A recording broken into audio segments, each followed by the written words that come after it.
Halo teman-teman semuanya.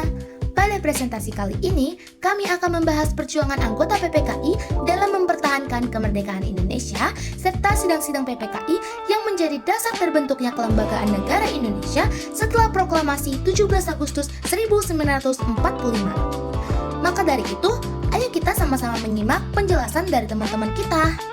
Sebelum kita lanjut ke materinya, izinkan kami memperkenalkan diri terlebih dahulu. Ada Eka Nuriski, Cecilia Jona, Mufidah Syifa, Zanuba Amelia, Salsa Aprilia, dan Adinda Putri. Setelah Indonesia merdeka, tugas PPKI belum selesai.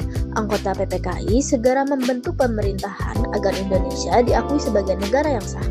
Mereka mengesahkan Undang-Undang Dasar 1945, memilih I.S. Soekarno sebagai presiden dan Drs. Muhammad Hatta sebagai wakil presiden.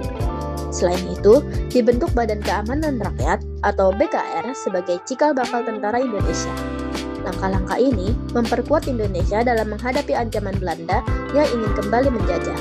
Lalu selanjutnya ada tokoh utama PPKI. Yang pertama ada Insinyur Soekarno sebagai ketua PPKI yang kemudian menjadi Presiden RI yang pertama. Lalu ada Dr. Andes Muhammad Hatta sebagai wakil ketua PPKI yang kemudian menjadi wakil Presiden RI yang pertama.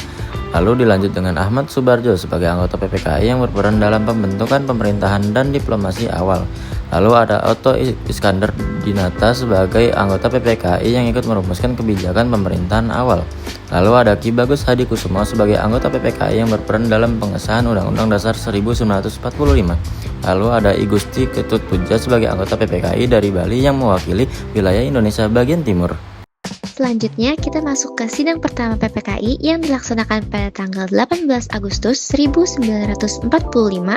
Hasil terpentingnya adalah mengesahkan UUD 1945 sebagai dasar negara, memilih Soekarno dan Hatta sebagai presiden dan wakil presiden, serta membentuk komite nasional yang bertugas membantu presiden. Oke, baik, kita lanjut ke sidang berikutnya, yaitu sidang kedua yang dilaksanakan pada 19 Agustus 1945. Pada sidang kedua ini, PPKI mulai menyusun struktur pemerintahan. Dibentuknya 12 departemen, wilayah Indonesia dibagi menjadi 8 provinsi, serta dibentuk kabinet presidensial. Pertama, agar roda pemerintahan dapat berjalan dengan baik. Kita lanjut ke sidang ketiga yang dilaksanakan pada 22 Agustus 1945. Sidang ketiga menghasilkan pembentukan Komite Nasional Indonesia atau KNI, Partai Nasional Indonesia atau PNI, dan Badan Keamanan Rakyat atau BKR. BKR inilah yang kemudian berkembang menjadi Tentara Keamanan Rakyat dan menjadi cikal bakal TNI. Nah, teman-teman, tadi kan kita sudah mendengar penjelasan dari teman-teman kita tadi. Dari ketiga sidang tersebut, dapat disimpulkan bahwa PPKI memiliki peran yang sangat penting dalam mempertahankan kemerdekaan Indonesia.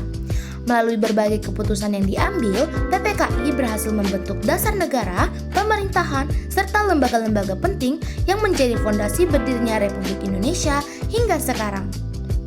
Terima kasih sudah mendengarkan presentasi dari kami.